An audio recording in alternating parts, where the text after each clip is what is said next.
Good morning students. नई family जो आज हम लोग पढ़ रहे हैं उसमें है फैमिली मालवेसी, और इसको मैलो फैमिली भी कहते हैं। और इसका जो टाइप जीनस है वो मालवा था। ALD जेसू ने इसको नामकरण इसका किया था मालवेसी का। और ये बहुत इकोनॉमिकली बहुत इम्पोर्टेंट फैमिली है, क्योंकि इसमें जैसा कि आप यहाँ पर देख रहे हैं कॉटन मिलता है इससे। तो कॉटन फैमिली भी कभी कभी इसको बोल देते हैं। और जो सबसे कॉमन एक फ्लावर है जो हम देखते रहते हैं वो है हिबिस्कस रोजा साइनेंसिस या चाइना रोज, जो आप यहाँ पर देख रहे हैं। तो देखते हैं कि आज इसके बारे में हम क्या क्या जानते हैं, और क्या हमारी जानकारी में बढ़ोतरी होती है इस पर्टिकुलर मालवेसी फैमिली के बारे में।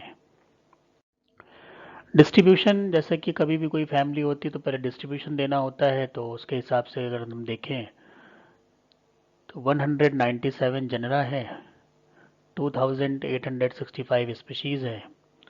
और इसमें ग्रेविएसी के जो मेंबर थे, एक नई फैमिली बनाई गई ग्रेविएसी इसी में कुछ तोड़कर। तो कुछ मेंबर इसके उधर से शिफ्ट कर दिए ग्रेविएसी में, तो उसको एक्सक्लूड करने के बाद ये नंबर है। अगर उसे कहीं पुराने में इंक्लूड होगा तो ये नंबर कहीं ज़्यादा हो जाएगा, तो वो 3200 या 3300 के आसपास जाएगा। Distributed in tropical and temperate climate mainly in the south American tropics. तो ये इनका बेसिकली डिस्ट्रीब्यूशन है। तो इसका जो सेंटर ऑफ ओरिजिन है वो साउथ अमेरिका ही होगा, क्योंकि वहीं पर ही डिस्ट्रीब्यूशन इसका बेस्ट है और उसी को सूट करती है, उसी रीजन को। ये आप यहाँ पर एक फ्लावर देख रहे हैं जो कि हिबिस्कस रोजा साइनेंसिस का है। प्लेसमेंट की बात करी जाए तो हम बेंथम मुकर देखेंगे और तख्ताजान देखेंगे, और इन दोनों ने ही इसको ऑर्डर मालवेल्स में ही रखा हुआ है। इवन जब से शुरू हुआ है तब से ये मालवेल्स ही चल रहा है। तो सभी ने, चाहे वो क्रोनक्रिस्ट हो, डेलग्रीन हो, थॉर्ने हो, या फिर अभी का APG और AP वेब हो, सभी ने मालवेल्स में रखा है। तो इसमें कोई दो राय नहीं कि ऑर्डर इसका मालवेल्स शुरू से ही है और यही चल रहा है। APG सेकंड ने मालवेसी में टीलियसी, स्टरकुलेसी और बॉम्बेकेसी इनको डाल दिया है, अब मर्ज कर दिया है, जो हम पढ़ेंगे। क्योंकि APG सिस्टम जो है ये आधुनिक सिस्टम है जो आजकल चल रहा है। और मैंने एक दिन बताया था क्लासिफिकेशन अब जो पर्सनल लेवल पे लोग नहीं देते हैं, बल्कि ये एंजियोस्पर्म फाइलोजेनिक ग्रुप बना हुआ है यही इसमें फेरबदल करता है। तो इन लोगों ने, जो ये कमेटी होगी, इन्होंने एक टीलियसी फैमिली थी, स्ट्रकुलियसी फैमिली थी और बॉम्बिकेसी फैमिली थी, इन तीनों फैमिली को मर्ज कर दिया मालवेसी में। तो अब इसके मेंबर जो हैं वो, इन तीनों के जो मेंबर्स थे वो भी किस में आ गए, मालवेसी में आ गए। तो ये हमें याद रखना है। सेलिएंट फीचर में तो हर्बेशियस प्लांट है, जैसा कि आप देख रहे हैं ये हर्बेशियस प्लांट है। तो यहाँ पे आप देखिए कि जो इसका एक स्पेसिमेन है हर्बेरियम का, तो वो पूरा ग्रीन आपको दिख रहा है। हर्बेशियस प्लांट बेसिकली होते हैं, कुछ एक जो है वो ट्री भी मिलते हैं, लेकिन बेसिकली हर्बेशियस हैं। उसके बाद श्रब्स हैं, और स्टिलेट प्यूबिसेंस इसमें पाए जाते हैं। थोड़े थोड़े रोए से मिल जाते हैं इसमें, जो कि जिनमें कभी कभी म्यूसिलेज भी मिल जाता है। तो एक अडेप्टेशन है जीरोपेटिक सिचुएशन के लिए। लीव्स पामेटली वेन्ड होती हैं, तो पाम लाइक वेन्स होती हैं, जैसे कि आप पाम लाइक वेन्स आप कई कई बार पढ़ चुके हैं कि वेन्स जो है, जैसे पत्ती है, यहाँ पर ये पत्ती हम देख रहे हैं और यहाँ से निकलेगा तो एक दो तीन चार इस तरह से जो है वो ऊपर की तरफ वेन्स निकलती हैं। इसको कहते हैं पामेटली वेन्ड। इसको ही कहेंगे पामेटली वेन्ड। जैसे उंगलियां फैलती हैं पाम से, वैसे ही वेन्स फैलती हैं। स्टिप्यूल्स प्रोमिनेंट होते हैं इसमें। Flowers usually with epicalyx, epicalyx पाया जाना एक इंपॉर्टेंट करेक्टर है, एपिकैलिक्स इसमें मिल जाता है। Stamens numerous with United filaments, और स्टेमेंस भी बहुत से होते हैं और उनके फिलामेंट यूनाइटेड होते हैं। तो मोनोएडल्फस कंडीशन इसको हम लोग पढ़ते हैं। ये भी एक इम्पॉर्टेंट पॉइंट है। एंथर्स मोनोथिकस होते हैं। अभी तक हमने डाईथिकस बहुत पढ़े हैं, लेकिन यहाँ पर मोनोथिकस होते हैं।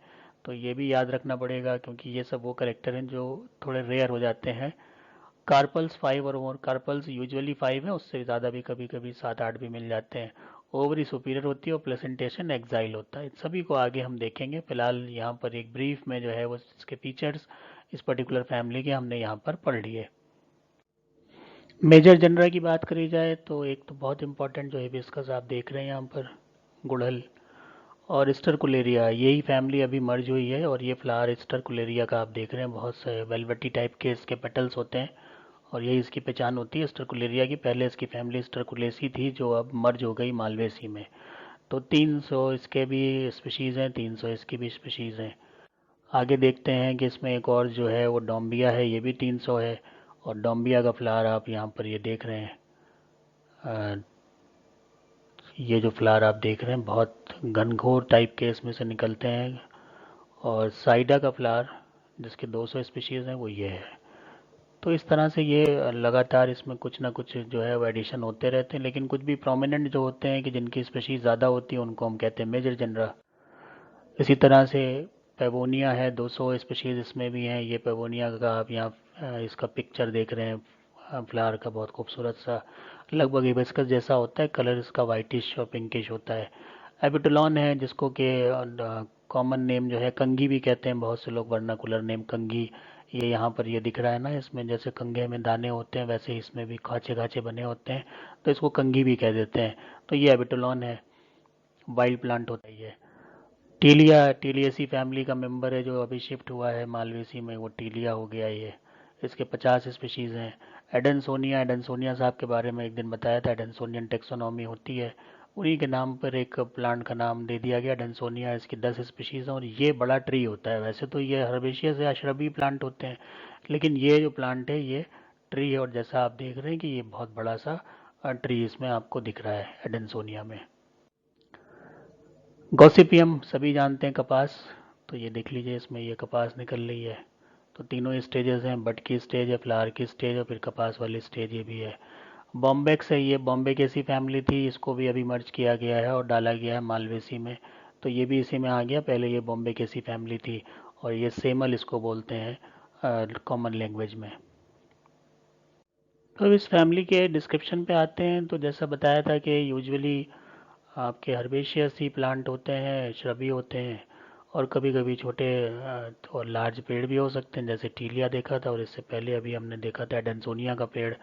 तो वो बड़े बड़े पेड़ भी होते हैं और इनमें म्यूसिलेज मिल जाता है। ये एक फैमिली का करेक्टर है कि इनमें पत्तियां हैं या फ्लावर है या फ्लावर के नीचे के सेपल्स वगैरह हैं, वहाँ पे कुछ म्यूसिलेज टाइप का जो है वो कुछ लिक्विड सा निकलता है। तो ये भी एक करेक्टर इसमें हो जाता है कि इनमें हमें म्यूसिलेज मिल जाता है। लीव्स के बारे में बात करें तो लीव्स सिंपल अल्टरनेट सिंपल हमें पता ही है। समटाइम्स पामेटली लोब्ड होती हैं जैसे गोसिपियम में, जैसे कि ये आप गोसिपियम का देख रहे हैं, ये पामेटली लोब्ड है। पामेटली वेन्ड भी होती हैं। पामेटली वेन में आप देख लीजिए, वो जो मैं आगे पहले बता रहा था उसी को आप देखिए, एक वेन ये गई है, एक ये गई है, एक ये गई है, एक ये गई है, ये गई है। तो ये एकदम पाम उंगलियों की तरह ही दिखती हैं। तो ये, और यहाँ पर भी देखें, यहाँ पर भी आप देखें कि यहाँ पर भी जो वेन्स हैं वो पाम लाइक गई हुई हैं, एक जगह से निकल रही हैं और फिर डाइवर्ज हो रही हैं। तो इनको पामेटली वेन्ड भी कहते हैं। प्यूबिसन स्टिलेट, स्टिलेट टाइप के छोटे छोटे इसमें जो है वो रोए पाए जाते हैं, उनको कहते हैं स्टिलेट प्यूबिसेंस। और कभी कभी इसमें थोड़ा सा स्केली टाइप का होता है, थोड़ा सरफेस जो है रफ हो जाता है, तो उसको कहते हैं प्लेट लाइक स्केल्स होते हैं, बहुत हल्के हल्के रेशे वो होते हैं। अगर हम कहें कि पेपरी टाइप के स्ट्रक्चर होते हैं, उनको हम कहते हैं पेल्टेट स्केल्स। और स्टिप्यूल इसमें प्रेजेंट होता है। तो स्टिप्यूल हमें पता है कि जहाँ से लीफ और निकल रही होती है, पिटियोल जहाँ से आगे बढ़ रहा होता है, वहाँ पर जो स्ट्रक्चर हो उसको हम स्टिप्यूल कहते हैं। तो स्टिप्यूल इसमें प्रेजेंट होता है। इन्फ्लोरेसेंस देखें तो इन्फ्लोरेसेंस साइमोज है पवेनिया में। और वैसे जो है वो सॉलिटरी एक्सिलरी होता है, जैसे कि हम देखते हैं गुड़हल में, तो सॉलिटरी एक्सिलरी होता है। लेकिन यहाँ पर आप देखिए कि ये फिर से वी फॉर्मेशन हो रहा है। वी फॉर्मेशन का मतलब साइमोज इन्फ्लोरेसेंस, एक ये भी बन रहा है, एक ये भी बन रहा है। तो ये पेवेनिया का प्लांट है और इसमें साइमोज होता है, अदरवाइज यूजुअली जो है वो सॉलिटरी एक्सिलरी होता है। अब बात करें फ्लावर्स की, तो फ्लावर्स जो है वो ब्रैक्टिएट होते हैं एबिटोलॉन में। एबिटोलॉन के ये फ्लावर्स लगे हुए हैं और इनमें नीचे की तरफ एक छोटा सा ब्रैक्ट पाया जाएगा जहाँ से फ्लावर स्टार्ट होता है उससे पहले, या फिर ई ब्रैक्टेड होते हैं जैसे हिबिस्कस में, इसमें कोई भी ब्रैक्ट नहीं होता। बाइसेक्सुअल होते हैं, एक्टिनोमॉर्फिक होते हैं, हाइपोगाइनस होते हैं। तो ये तो कॉमन फीचर हो गया फैमिली का। कैलेक्स की बात करें तो कैलेक्स 5 होते हैं, पेंटामेरस फ्लावर है, मोरलेस यूनाइटेड, लगभग जुड़े से होते हैं, जो आपको दिख ही रहे हैं कि ये सिर्फ यहाँ यहाँ से फ्री है, यहाँ से फ्री है, यहाँ से फ्री है, और ये सब बाकी जुड़े हुए हैं। ऑफेन सबटेंडेड बाई एपिकेलेक्स, एपिकेलेक्स हमें बाहर मिल जाते हैं और जो कि हम देखते भी हैं कि ये जो ये आप देख रहे हैं ये पूरा का पूरा जो पोर्शन है एपिकैलिक्स का, बाकी फ्लोरल पार्ट निकाल दिए और सिर्फ एपिकैलिक्स आपको दिख रहे हैं।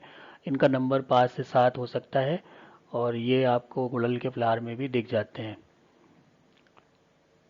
और इन्हीं को ब्रैक्टियोल्स भी कह सकते हैं। एपिकैलिक्स 3 होते हैं मालवा में, जैसे ये बना हुआ है तो 1 हो गया, 2 हो गया और 3 हो गया। 3 एपिकैलिक्स मालवा में होते हैं जिसका डायग्राम ये बना हुआ है।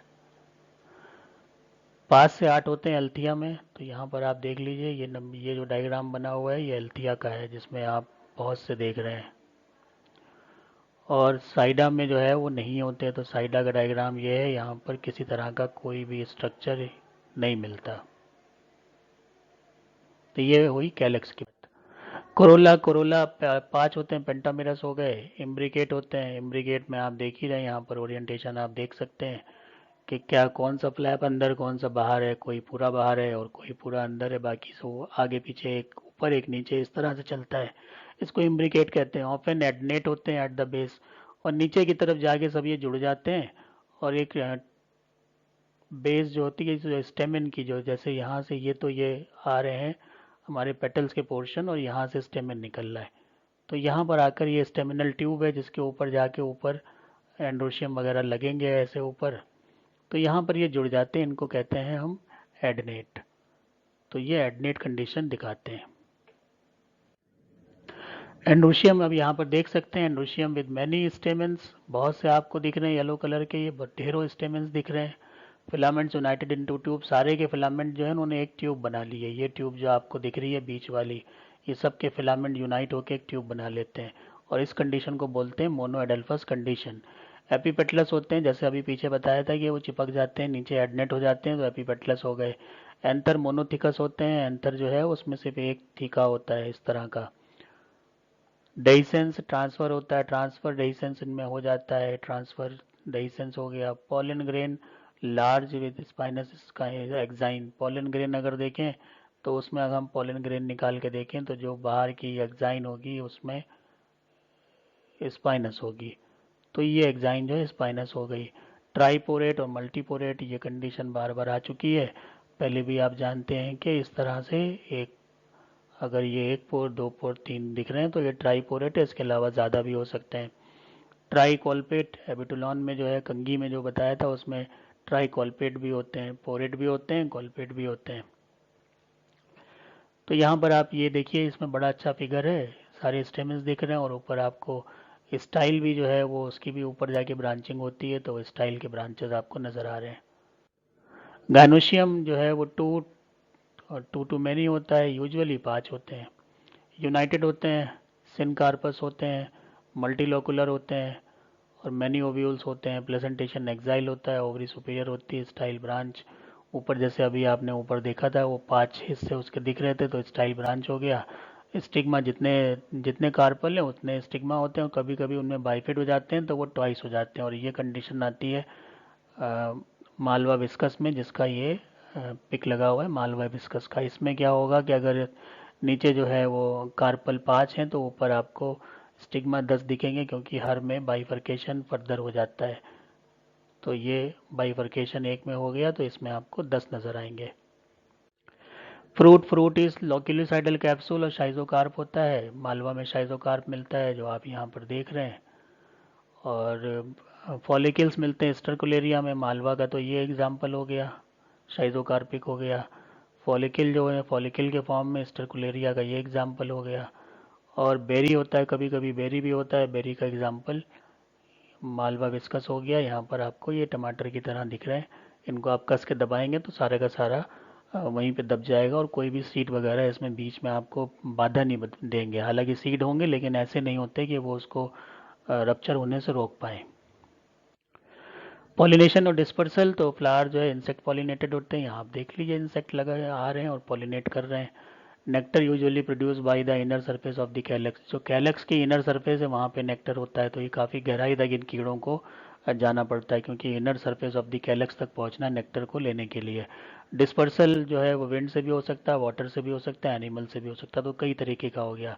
Large indehiscent pods of Adansonia are disperse by large mammal, अब जो एडेंसोनिया का बड़ा पेड़ आपको दिखाया था वो फिर जो है बड़े बड़े जो जानवर होते हैं, हाथी घोड़े, इनसे इनके थ्रू जो है उसका डिस्पर्सल होता है, क्योंकि वो छोटे सीड्स उसके नहीं होते, बड़ा ट्री होता है, उसी हिसाब से बड़े जानवर जो है उसका डिस्पर्सल करते हैं। इकोनॉमिक इम्पोर्टेंस फैमिली की देखी जाए तो ये एक तो ऑर्नामेंटल की तरह होता है, जिसमें कि चाइना रोज़ हो गया, हॉलीहोक हो गया, और शेरॉन हो गया, जिसको हिबिस्कस सीरियाकस कहते हैं, सीरिया की स्पीशीज़ है ये। Young fruit of okra, Hibiscus esculentus, जो भिंडी होती है, और वो भिंडी जो है सब्जी की तरह इस्तेमाल होती है, तो ऑर्नामेंटल वैल्यू हो गई, सब्जी वाली वैल्यू हो गई, फूड की तरह हो गई। कॉटन इज ऑब्टेन, ये आपका फाइबर प्रोड्यूसिंग प्लांट हो गया। कोकोआ इसमें होता है, कोकोआ जो कॉफ़ी वगैरह जो आप निकलते हैं, तो थियोबॉर्ना कोकोआ है, ये कोकोआ इससे निकलता है, और इससे जो है वो कुछ पदार्थ बनाए जाते हैं, नशीले पदार्थ बनाए जाते हैं कोकोआ से। और ये जो वेस्ट इंडीज़ वाले जो जितने भी द्वीप समूह हैं वहाँ पर इसका बड़ा यूज़ होता है। इसके अलावा कोला, जो कोला होता है उसमें जो फ्लेयर पड़ता है वो भी स्टरकुलेरेसी फैमिली का ही मेंबर है, कोलिनिटिडा, और इसी के नाम पे ये कोला पड़ा हुआ है। Seed hairs from ceiba and bombax, जो आपको बताया था सेमल, जिसका अभी फैमिली शिफ्ट हुई है, कपोक, इसके जो हैं वो इसकी भी रुई निकलती है, कॉटन टाइप की, जैसे इसमें निकलती है रुई वैसे उसमें भी निकलती है, और उससे भी जो है वो कई चीज़ें बनाई जाती हैं। टीलिया जो है वो टिम्बर के लिए बड़ा अच्छा है प्लांट, बड़ा पेड़ होता है, तो ये टिम्बर वुड में काम आ जाता है। तो इस तरह से हर चीज़ में इसकी वैल्यू है, और जो इसकी लकड़ी है उससे ज़्यादातर म्यूज़िकल इंस्ट्रूमेंट बनाए जाते हैं। तो छोटे छोटे जो फर्नीचर टाइप के हैं वो बनाए जाते हैं, बहुत बड़े बड़े नहीं बनाए जाते। तो ये बात हो गई economic value, economic importance family की। अब एफिनिटीज़ किस किस से हैं, तो मालवेसी रिलेटेड टू स्टरकुलेरेसी और टीलियसी, इसी वजह से ये इसको इन दोनों को फैमिली को मर्ज कर दिया गया। सिंपल अल्टरनेट स्टिपुलेट लीव, ये सारी चीज़ें मिल रही थी एक साथ में। बेंथम उकर ने जो है वो डिफ़र किया था, क्योंकि मोनोथिकस एंथर और प्रेजेंस ऑफ इन्वॉल्यूकर और एपिकैलेक्स ये मिल रहे थे मालवेसी में, इनमें नहीं मिल रहे थे। बाद में ये सब चीज़ें जो हैं वो उतनी नहीं मानी गई, और इवोल्यूशनरी हिस्ट्री के मुताबिक इनको मर्ज कर दिया गया। हचिंसन ने जो है सबको मालवेल्स में रखा था, तो कुछ ना कुछ कॉमन तो था ही, तभी एक ही ऑर्डर में थे। बहरहाल अब क्या है कि अब सब किस में आ गए, अब पहले तो ऑर्डर में ही एक थे, अब सारी ये टीलियसी, बॉम्बे केसी, स्टरकुलेरेसी, ये तीनों फैमिली जो है मर्ज हो गई मालवेसी में।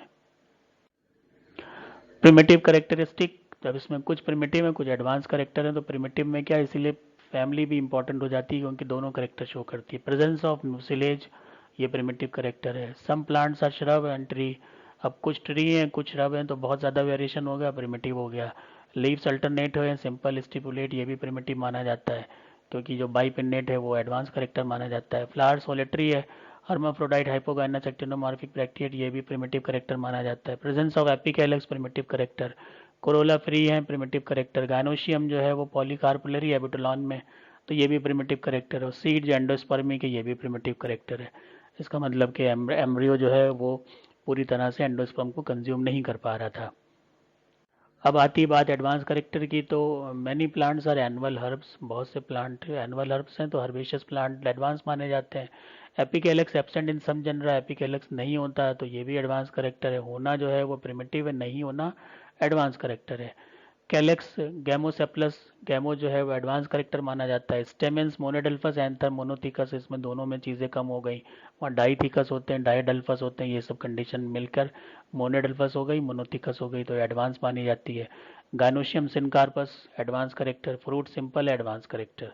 तो इस तरह से इसमें दोनों ही करेक्टर होते हैं, और कभी कभी सवाल ये भी आ जाता है कि मालवेसी फैमिली को आप जो है वो डिस्क्राइब करिए, और उसके जो एडवांस और प्रिमिटिव करेक्टर हैं उनको भी बताइए। तो उसमें फिर आपको इस तरह की ये चीज़ें जो बता रहे हैं ये लिखनी होती हैं, तो ये याद भी रखिए हमेशा कि क्या चीज़ें प्रिमिटिव मानी जा रही हैं, क्या एडवांस मानी जा रही हैं। अब हम बात करेंगे जो इसका एक कॉमन प्लांट है, हिबिस्कस रोजा साइनेंसिस, तो उसका हैबिट और हैबिटेट। ऑर्नामेंटल श्रब है, कल्टीवेटेड इन ट्रॉपिक्स, पेरेनियल, तो प्लांट लगा लेते हैं, कई साल तक चलता है, ऑर्नामेंट की तरह काम आता है, बड़े अच्छे शोई फ्लावर निकलते हैं, खुशबू वगैरह उतनी नहीं होती लेकिन इनकी खूबसूरती अच्छी होती है। और हैबिट ऐसा है, हैबिट तो इसका यही हो गया कि श्रब है, लेकिन हैबिटेट क्या है, हैबिटेट बहुत वेरिएबल है, तो ज़्यादा इसको कोई डिमांडिंग नहीं होता, और किसी भी तरह के क्लाइमेट में एडजस्ट हो सकता है, बस आप उसको थोड़ी बहुत आपको हल्की फुल्की देखभाल करनी पड़ती है। रूट जो होती है टैप रूट होती है, ब्रांच होती है, और डीप होती है, तो बहुत गहराई तक जाती है, तो इस तरह से ये रूट्स रूट इसकी बन जाएंगे। जैसे आपको टैप रूट पहले मैं कुछ फैमिलीज में दिखा चुका हूँ, तो ये टैप रूट हो गई। स्टेम इरेक्ट होता है, ब्रांच होता है सिलेंड्रिकल, सॉलिड, वुडी और ग्लैब्रस होता है। तो इरेक्ट तो पता ही है हवा में है, ब्रांचिंग भी उसमें होती है, आपने सभी ने ये पेड़ देखा होगा। गोल इसकी आउटलाइन होती है, सॉलिड होता है, अंदर से भरा हुआ होता है, बांस की तरह खोखला नहीं होता, वुडी होता है और ग्लैब्रस होता है। ग्लैब्रस का मतलब उसकी सतह जो है वो थोड़े थोड़े आपको रफ टाइप की दिखेगी because of some stellate hairs. तो ये बात हुई हिबिस्कस रोजा साइनेंसिस की शुरुआती चीज़ें, हैबिट, हैबिटेट, रूट और स्टेम के बारे में। लीफ, तो लीफ अल्टरनेट, सिंपल, पिट्यूलेट, सब देखते जाइए। पहली लीफ यहाँ निकल ली, दूसरी यहाँ निकल ली है, तो इसको कहेंगे अल्टरनेट। सिंपल है क्योंकि इसमें कोई पिन्ना विन्ना नहीं बन रहा है, तो सिंपल है। पीटियोलेट, पीटियोल यहाँ मिल रहा है। स्टिपुलेट, जहाँ से निकल रही है वहाँ पर ये छोटे छोटे आपको स्ट्रक्चर नज़र आ रहे हैं, जैसे यहाँ की लीफ टूट गई तो ये स्टिप्यूल आपको दिख रहे हैं। ओवेट, शेप इसका लगभग ओवेट टाइप का है, तो ये शेप इसका दिख ही रहा है आपको, ये ओवेट। सिरेट मार्जिन है, मार्जिन ये कटे कटे से हैं, इनको कहते हैं सिरेट मार्जिन, जैसे गुलाब में होते हैं। एक्यूट अपेक्स, अपेक्स जो है बहुत एक्यूट है। ग्लैब्रस है, इसकी सतह के ऊपर जो है वो हल्के हल्के रेशे होते हैं, तो ग्लैब्रस हो गया। यूनिकॉस्टेट, ये मेन इसका कॉस्टा ये जा रहा है। और फिर रेटिकुलेट वेनेशन होता है, तो बाकी फिर इसमें से लेटरल वेन्स निकलती हैं और उनके बीच में भी कनेक्टिंग वेन्स निकलती हैं। इस तरह से रेटिकुलेट वेनेशन बन जाता है, जो यहाँ पर इन पत्तियों में आपको नज़र भी आ रहा है। तो ये तो हो गई लीफ की डिटेल। इनफ्लोरेसेंस, सोलिटरी एक्सिलरी का बड़ा अच्छा एग्जाम्पल है ये प्लांट। और जब भी हम जो है वो बात करते हैं सोलिटरी एक्सिलरी की, तो हम हमेशा इसका एग्जाम्पल दे ही देते हैं कि हिबिस्कस में आपने देखा होगा सोलिटरी एक्सिलरी होता है, आप भी बोलते हैं हाँ हमने देखा हुआ है। तो यही है कि एक्सिल से निकलता है लीफ की और अकेला निकलता है। तो एक्सिल से निकल रहा है तो एक्सिलरी हो गया, अकेला निकल रहा है तो सोलिटरी हो गया। तो जिस तरह का ये आप देख रहे हैं, तो ये अपने साथ में किसी को पसंद नहीं करता कि कोई और दूसरा फ्लावर इसके साथ एक ही एक्सिल से निकले। फ्लावर की बात करें तो फ्लावर तो ई ब्रैक्टिएट है, ब्रैक्ट इसमें नहीं होते। पेडिसिलेट होता है, तो पेडिसिल तो ये आपको दिख ही रहा है, ये पेडिसिल दिख रहा है।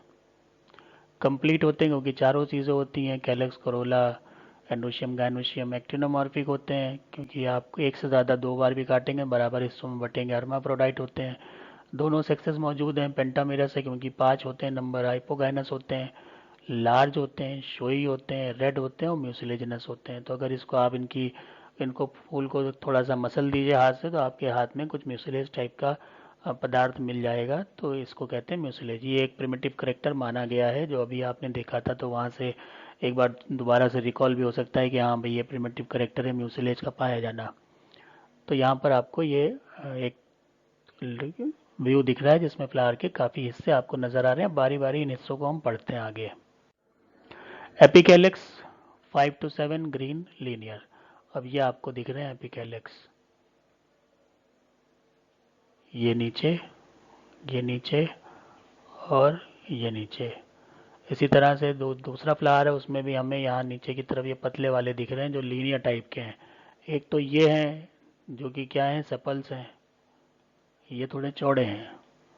और जो ये पतले पतले आ रहे हैं, ये जैसे इतने पतले हैं, इतने पतले हैं, इतने पतले हैं, इनको हम कहेंगे एपिकैलिक्स। और ये इसका करेक्टरिस्टिक फीचर होता है, इंपॉर्टेंट फीचर होता है एपिकैलिक्स का पाया जाना इस पर्टिकुलर फैमिली में, और ख़ासकर जो हिबिस्कस है उसमें। तो हिबिस्कस में एपिकैलिक्स कभी पूछा जाता है एग्ज़ाम में, तो हम एग्जाम्पल में हिबिस्कस ही देते हैं। तो ये एक अच्छा आपके पास एग्जाम्पल मिल जाता है जहाँ पर एपिकैलिक्स मिलते हैं। नंबर इनका 5 to 7 होता है। कैलेक्स की बात करें, अब एपिकैलिक्स के ऊपर कैलेक्स आएंगे, तो यहाँ पर आप देख सकते हैं 1 2 3 तो इस व्यू में दिख रहे हैं और 2 इसके पीछे होंगे, और यहाँ पर ये आपको एपिकैलिक्स लीनियर फिर से दिख रहे हैं। क्योंकि फ्लावर है तो बार बार वो हिस्से तो आएंगे ही, हम तो बारी बारी से एक चीज़ बता रहे हैं, लेकिन जब भी फ्लावर पूरा कंप्लीट लेंगे तो वो हिस्से फिर से दोबारा से हमारे सामने आ ही जाते हैं। सेपल्स 5 हो गए, गैमोसेपलस हो गए, ये सब जुड़े हुए हैं। ओवेट शेप अगर एक निकाल के आप देखें तो इस तरह का शेप आएगा। कंपेनुलेट है, जुड़ के जो है वो एक कटोरा लाइक स्ट्रक्चर इस तरह से बना लेते हैं। सब जुड़ जाएंगे तो ये एक यहाँ पर भी दिखेगा, तो ये 5 इस तरह दिख रहे हैं, लेकिन ये अगर आप सब कुछ निकाल दें इसमें से तो ऐसी एक कैविटी सी बन जाएगी, उसको हम कहते हैं कंपेनुलेट। वेलवेट होते हैं, जुड़े हैं तो सबके सब जो है वो वेलवेट ही होंगे। और इन्फीरियर होते हैं। इन्फीरियर का मतलब जब ओवरी सुपीरियर है, ओवरी कभी सुपीरियर हमने लिख दिया, अगर फ्लावर हाइपोगाइनस है तो फ्लावर के सारे पार्ट्स ओवरी के अलावा सबके सब कैसे होंगे, इन्फीरियर होंगे। तो ये सब पॉइंट आप बढ़ा सकते हैं, अगर आपको ये पता है कि ओवरी सुपीरियर है तो आप लिखने के लिए ये मार्किंग आपकी इम्प्रूव हो जाती है कि आप ये भी जान रहे हैं कि पेटल्स कैसे हैं, इन्फीरियर हैं, सुपीरियर हैं। तो ये चीज़ें बहुत आसान सी हैं। होता यही है कि अगर हमें थोड़ा सा कॉन्सेप्ट क्लियर है तो कई चीज़ें हम अपने आप से वहाँ पर लिख सकते हैं और गलत भी नहीं होंगी वो। तो यहाँ पर बस बात ये होती है कि हमें अगर चीज़ के बारे में पता है, उस पर्टिकुलर फ्लावर के बारे में, सब चीज़ों के बारे में पता है और एक पॉइंट हम जानते हैं तो सब आपस में लिंक होता है। एक पॉइंट जानते हैं तो दूसरा पॉइंट हमें समझ में आ जाएगा। दो अगर पॉइंट हम मिल के बात कर रहे हैं तो हम उससे तीसरा भी निकाल सकते हैं, क्योंकि सब कुछ आपस में जुड़ता हुआ चला जाता है। हम अलग अलग पढ़ लेते हैं लेकिन ऐसा नेचर में नहीं होता, और नेचर में जब भी चीज़ें होती हैं वो सब मिल के ही बनती हैं। तो ऐसा कभी नहीं होता कि पेटल अलग बने हों, सेपल अलग बने हों। सब एक साथ मिलके बनते हैं। तो अगर एक का करेक्टर हम पढ़ लें तो दूसरा का करेक्टर हमें मालूम चलना चाहिए। यही कोशिश होती है कि जब हम इस तरह की मॉर्फोलॉजी टेक्सोनॉमी करते हैं। तो इस तरह से ये कैलेक्स की बात हमने कर ली। अब हम आगे बढ़ते हैं। इसका अगला जो वर्ड है उसके बारे में बात करेंगे, वो है करोला। करोला क्या है, 5 पेटल जैसे कैलेक्स में थे वैसे यहाँ है। तो ये भी पेंटामेरा से पॉलीपेटलस कंडीशन है। यहाँ पर ये फ्री आपको दिख रहे हैं और ये फ्री दिख भी रहे हैं। यहाँ पर ये देख लीजिए, ये भी फ्री है, ये भी फ्री है, ये भी फ्री है, ये भी फ्री है, ये भी फ्री है। अब ये तो पूरी तरह आपका जो दोनों मार्जिन है वो अंदर आ रहे हैं। यहाँ पर एक मार्जिन इसका ये अंदर आ गया और एक इसका बाहर चला गया। यहाँ पर ये मार्जिन इसका अंदर है और ये भी मार्जिन अंदर है। तो ये पूरी तरह से ये बाहर है, आउटर साइड का है। ये पूरी तरह इनर है, या आउटर है। बाकी इसमें जो है सब में क्या होगा कि ये वाला भी आप देख रहे हैं, ये भी पूरी तरह से इन हो रहा है। ये अंदर बाहर हो रहा है, इसका ये मार्जिन अंदर है, ये मार्जिन बाहर है। तो इस तरह से इसमें हम जो एस्टिवेशन है वो देख लेते हैं, इम्ब्रिकेट है, ट्विस्टेड है, क्या है। तो यहाँ पर क्योंकि एक से ज़्यादा जो है वो अंदर या बाहर है तो ये ट्विस्टेड हो गया। तो यहाँ पर हमारी जो कंडीशन आ रही है, म्यूसिलेजिनस तो होगा ही, ये तो पक्की बात है, और ट्विस्टेड एस्टिवेशन होगा। रेड कलर भी होता है और अभी कलर बहुत लोगों ने बना लिए हैं इसमें। और यूनाइटेड बेस पर होते हैं, एडनेट होते हैं स्टेमिनल ट्यूब से, जैसे बताया था कि जहाँ पर ये दो, जैसे कि ये पेटल्स निकल रहे हैं और ये स्टेमिनल ट्यूब निकल रही है। तो ये पेटल्स के जो हिस्से हैं ये स्टेमिनल ट्यूब से हमेशा यहाँ पर जुड़े हुए होंगे। इसको हम कहते हैं एडनेट। क्योंकि आप इसको अलग अलग नहीं कर सकते। आप फ्लावर का एक्सपेरिमेंट भी करिए, आपके आसपास ग्रो कर रहा हो उसको निकाल के आप देखिए। आप चाहें कि इसको हम अलग कर दें, इसको अलग कर दें, तो ऐसा नहीं हो पाएगा। जब इसको खींचेंगे तो ये एक साथ इधर जाएगा, एक साथ इधर जाएगा। तो इसको कहते हैं एडनेट। तो ये भी इम्पोर्टेंट पॉइंट होता है कि इसमें हमें एडनेट कंडीशन मिलती है, जहाँ पर स्टेमिनल ट्यूब के साथ में ये पेटल्स जुड़ जाते हैं। एंडोशियम की बात हम करें तो एंडोशियम बड़े करेक्टरिस्टिक होते हैं इसमें, और न्यूमरस होते हैं। तो ये आप देख रहे हैं, ये पोर्शन आप देखिए, यहाँ पर बहुत से आपको दिख रहे हैं। ये जो ऑरेंजिश येलो टाइप के आपको दिख रहे हैं, सब के सब वो जो लोब्स हैं एंडोशियम की वो दिख रही हैं। और ये क्या करते हैं, ये ट्यूब का फॉर्मेशन करते हैं। ये ट्यूब जो बन रही है इसकी इसकी बात हम कर रहे हैं। ये ट्यूब यहाँ से यहाँ तक बन रही है, यहाँ तक। और इसी ट्यूब के अंदर से होते हुए स्टाइल निकलती है और ये जाकर यहाँ ख़त्म होती है, जहाँ पर स्टिग्मा में दिखते हैं। तो ये ट्यूब किससे बन रही है, ये सब इन्हीं के जो इसमें जो एंडोशियम है उसके जो स्टॉक हैं सब आपस में जुड़ जाते हैं और ट्यूब लाइक स्ट्रक्चर बना देते हैं। और ये कंडीशन जो है बड़ी करेक्टरिस्टिक होती है और बार बार एग्जाम में पूछी जाती है, मोनोडेल्फस कंडीशन। एपीपेटलस होते हैं, पेटल से जुड़े होते हैं, क्योंकि एडनेट हमने पीछे देखा था। तो जब एडनेट वहाँ है तो ये एपीपेटलस कहने में हमें कोई भी गुरेज नहीं होना चाहिए, हम फौरन कह सकते हैं कि एपीपेटलस कंडीशन है। एंथर्स मोनोथिकस होते हैं, जैसे अभी फैमिली जब पढ़ रहे थे तब बता दिया था, इस तरह से एंथर्स होते हैं मोनोथिकस। येलो कलर के होते हैं जो हमें यहाँ दिख रहे हैं, येलो ऑरेंजिश। रेनीफॉर्म थोड़े से इस तरह से जो किडनी का शेप होता है वैसे हो जाते हैं। तो रेनीफॉर्म हो गए, थीका एक ही होगा। एक्स्ट्रोज बाहर की तरफ खुलते हैं, क्योंकि ये पूरा फ्लावर के बाहर ही आएगा, तो ये कभी अंदर तो खुलेंगे नहीं, क्योंकि ये पूरा सिस्टम ही फ्लावर के बाहर बना हुआ है। और इस तरह से जब ये चीज़ जो है वो फ्लावर के बाहर आ जाए तो एक्स्ट्रोज ही होती है।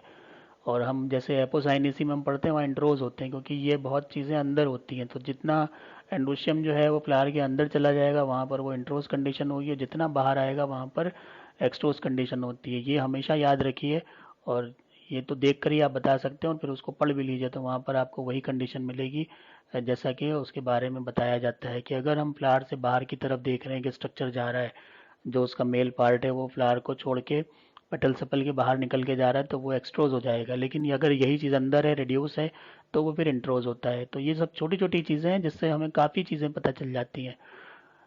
ट्रांसफरसली attach to the filament, transverse attachment उनका होता है फिलामेंट से। पॉलन ग्रेन मल्टीपोरेट होते हैं। तो पॉलन ग्रेन की बात हो गई, उसमें पॉलन ग्रेन आप देखेंगे तो उसमें बहुत से आपको ये पोरेशन नज़र आएंगे। तो ये मल्टीपोरेट कंडीशन पॉलन ग्रेन की हो गई। पॉलन ग्रेन की जो एक्साइन है वो फैमिली में हमने पढ़ा था कि स्पाइन ये ऑर्नामेंटेड होती है, ये एक्साइन है, और ये अंदर वाली एंटाइन है। तो इस तरह से एंडोशियम की बात भी हमने कर ली।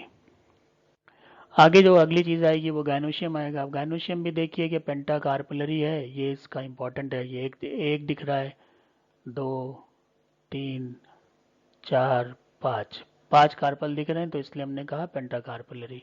सिन कार्पस है, सब आपस में ये जुड़े हुए हैं, तो ये कंडीशन सिन कार्पस हो गई। सुपीरियर ओवरी की पोजीशन सुपीरियर होती है, क्योंकि अगर आप नीचे से चल रहे हैं तो यहाँ से आप देखिए सबसे पहले जो चीज़ आई वो क्या आई, ओवरी।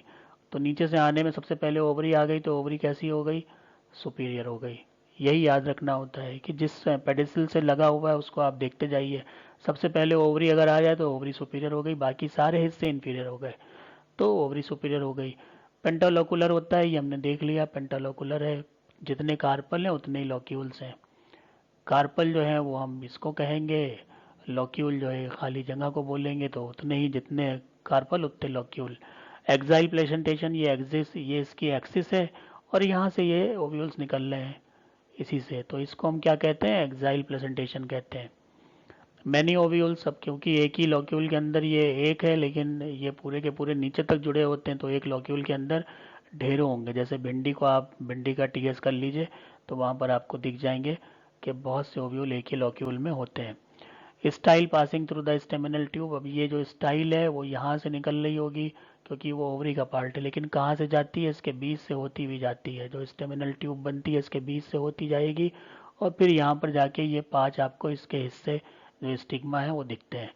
तो ये हमें यहाँ पर दिखती नहीं है। जब हम इसे हटा देंगे, पूरा ये लाल वाला पोर्शन स्टेमिनल ट्यूब का, इसको आप ब्लेड से कट मारिए और हटा दीजिए, तब आपको यहाँ पे स्टाइल दिखेगी, और स्टाइल इसकी बहुत वीक होती है। तो इसलिए कुदरती तौर से प्रोटेक्शन मिला हुआ है कि वो जो इसकी स्टेमिनल ट्यूब बनती है उसके अंदर से होती हुई जाती है। तो ये आप देख सकते हैं कि जो नेचर है वो कितनी बारीकी से हर चीज़ों को बनाता है। जहाँ पर चीज़ें कमज़ोर हैं तो उनको प्रोटेक्शन दिया हुआ है, और जहाँ पे वो मजबूत हैं तो प्रोटेक्शन वहाँ से हटा लेते हैं।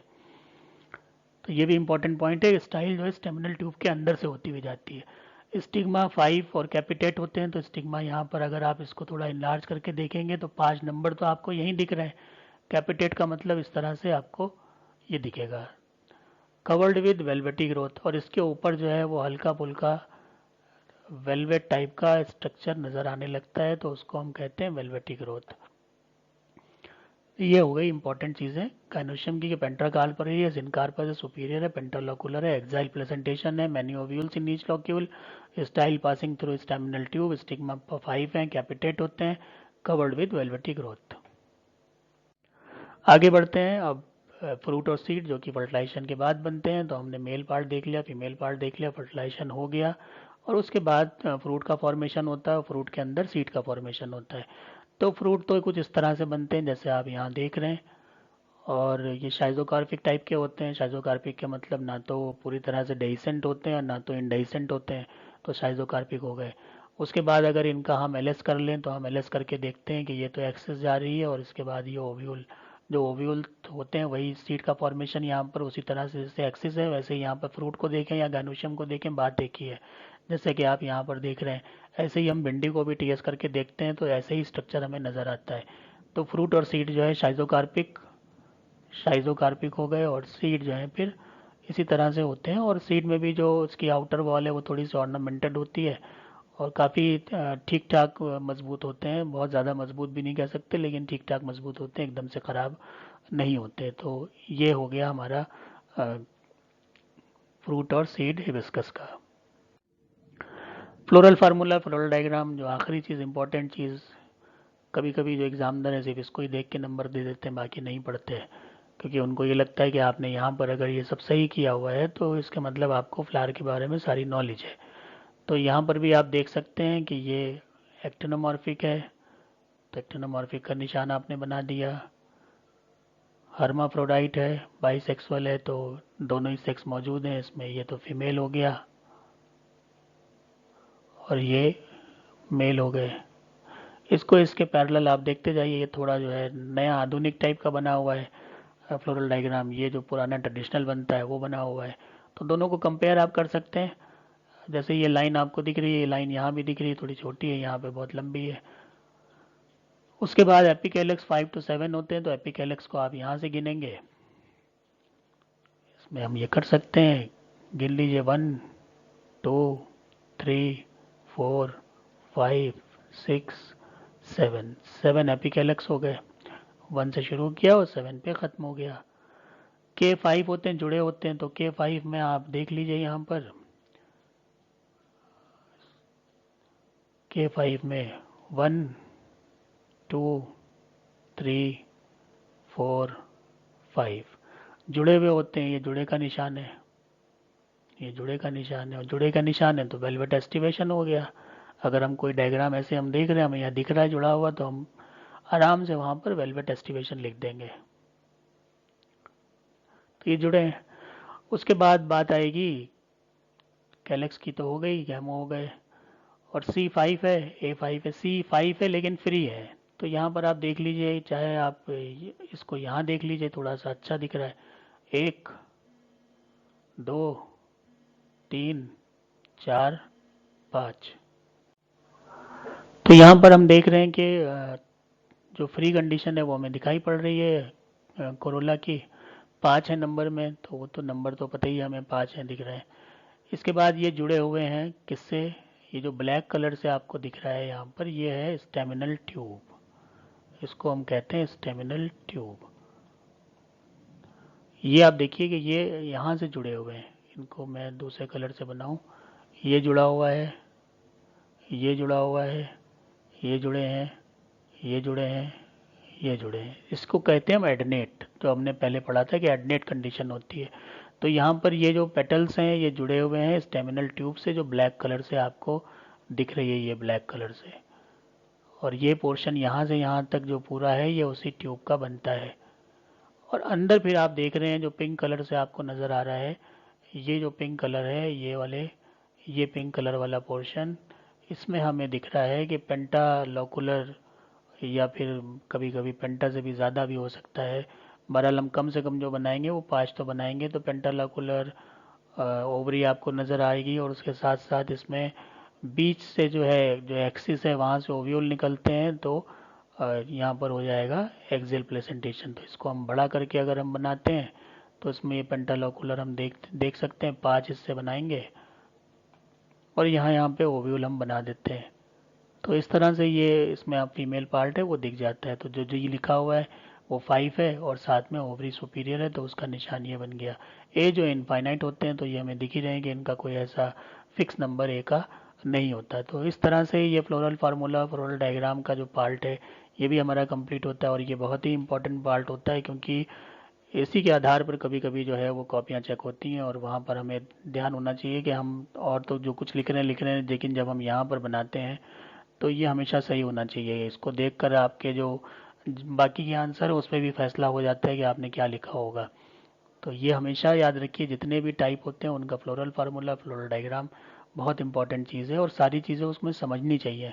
ये नहीं होता है कि सिर्फ हमने जो है वो ऐसे ही बात कर ली और बना लिया किसी से देख के, तो समझ जाएंगे तो आप आसानी से बना लेंगे, फिर किसी देखने की ज़रूरत नहीं पड़ेगी। कभी कभी इसमें एक चीज़ और है कि कभी कभी कुछ मेंबर्स में इसमें इन्वॉल्यूकर मिल जाता है, तो वो जब इन्वॉल्यूकर हम दिखाते हैं तो एपिकैलिक्स से जुड़ा हुआ दिखाते हैं, जो हम यहाँ पर दिखा रहे हैं। ये पोर्शन आप देखें, इसमें छोटा सा जुड़ा एक डंडा जो है लगा हुआ है, इसका मतलब जुड़ा हुआ है, और ये छोटा सा एक इन्वॉल्यूकर है। इनवॉल्यूकर वो स्ट्रक्चर होता है जो बिल्कुल आउटर मोस्ट लेयर होती है गायनोशियम की। तो कभी कभी इसमें इनवॉल्यूकर भी मिल जाता है तो एक और कवरिंग हो जाती है, सब में तो नहीं होती लेकिन कुछ प्लांट्स में इनवॉल्यूकर मिल जाता है। हिबिस्कस की भी जो रोजा साइनेंसिस के अलावा एक दो स्पीशीज़ हैं उनमें भी कभी कभी आपको ये मिल जाता है। तो ये भी ध्यान रखना है, हालांकि इसको जब आपको सवाल आता है तो आपको नहीं बनाना, क्योंकि हम जो करते हैं वो हिबिस्कस रोजा साइनेंसिस करते हैं और उसमें इनवॉल्यूकर इस तरह का हमें नहीं दिखाई पड़ता है। इकोनॉमिक इम्पोर्टेंस तो इसकी भी इकोनॉमिक इम्पोर्टेंस अपनी है ही है। और ऑर्नामेंटल है ये तो हमें बात पता ही है। ऑर्नामेंटल के अलावा अगर हम बात करें तो हिबिस्कस जो है उसका इस्तेमाल शैम्पू में होता है।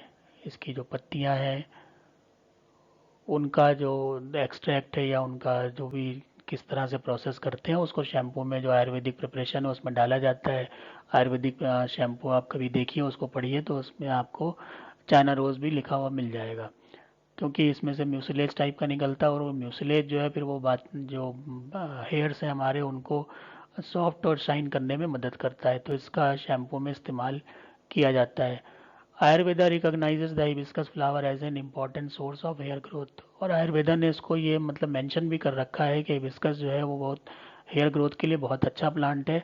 और इसकी लीव्स हैं, इनकी रूट्स हैं, फ्लावर्स हैं, ये सारे के सारे जो हैं इनमें मेडिसिनल प्रॉपर्टी होती है। और तमाम ऐसे हर्बल फॉर्मुलेशन हैं जहाँ पर आप देखेंगे कि इसकी मेडिसिनल वैल्यू बहुत ज़्यादा होती है। और एक दिन मैं पहले भी कई बार कह चुका हूँ, फिर कह रहा हूँ कि कोई भी प्लांट है, चाहे वो वाइल्ड हो, ऑर्नामेंटेड हो, कुछ भी हो, उसकी अपनी जो इम्पोर्टेंस है वो है। और वो इम्पोर्टेंस हमें बस तब तक नहीं पता चलती जब तक उसके बारे में हम जान नहीं पाते। जिस दिन हम जान जाते हैं वो अपने आप में इम्पोर्टेंट प्लांट हो जाता है।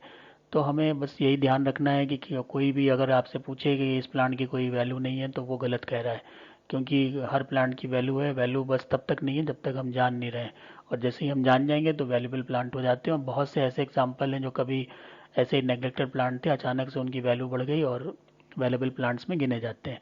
इसके अलावा हम देखें कि जो लीव्स है और जो इसके सपल्स हैं उनको खाने के तौर पे भी इस्तेमाल होता है, साग की तरह भी लोग खाते हैं।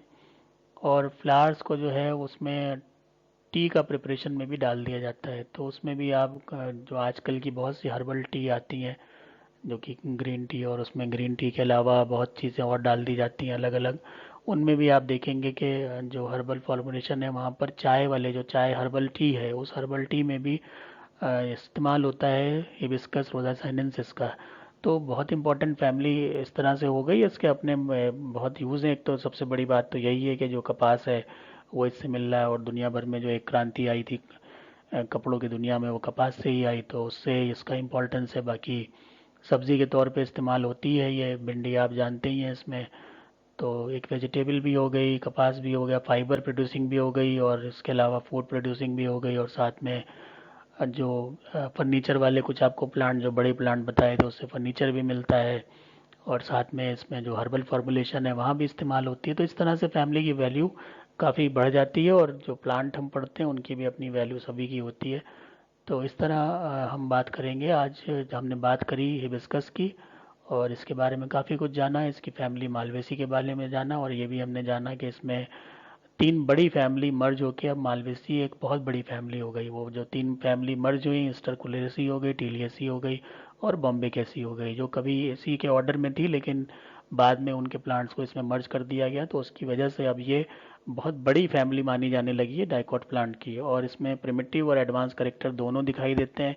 इस वजह से जो सवाल है वो इम्पोर्टेंट आते हैं इसमें से, और इसका कंपैरिजन कईयों से हो जाता है, प्रिमिटिव फैमिली से भी हो जाता है और जो इसकी एडवांस फैमिलीज हैं उनसे भी हो जाता है, क्योंकि कुछ करेक्टर प्रिमिटिव आपने देखे, कुछ एडवांस देखे। तो हमें दोनों से ही ध्यान रखना है कि कंपैरेटिव सवाल आते हैं तो हम प्रिमिटिव में भी हो सकता है इससे हम देख लें, और जो एडवांस है उससे भी देख सकते हैं। तो ये फैमिली इंपॉर्टेंट अपने आप में है। क्वेश्चन कभी भी क्वेश्चन पेपर ऐसा नहीं बनता है कि जिसमें मालवेसी से रिलेटेड कोई सवाल ना आए। तो उम्मीद करता हूँ कि इसमें काफ़ी कुछ चीज़ें आपको सब समझ में आ गई होंगी, और इसके अलावा जब फिर अभी हम डिस्कस करेंगे तो उसमें और चीज़ें समझ में आ जाएंगी। तो इसी के साथ आज के लिए बहुत बहुत शुक्रिया आपका, थैंक यू वेरी मच। और अब जो आपके सवाल वगैरह हों वो हम लोग आपस में बात कर लेते हैं, और जो आपकी परेशानियां हैं जो आपको समझ में नहीं आया वो मुझसे पूछिए, और फिर मैं भी कुछ आपसे पूछूं, जैसा कि हम हमेशा हर लेक्चर में करते हैं। तो वही सिलसिला अब इसके आगे जारी रहेगा।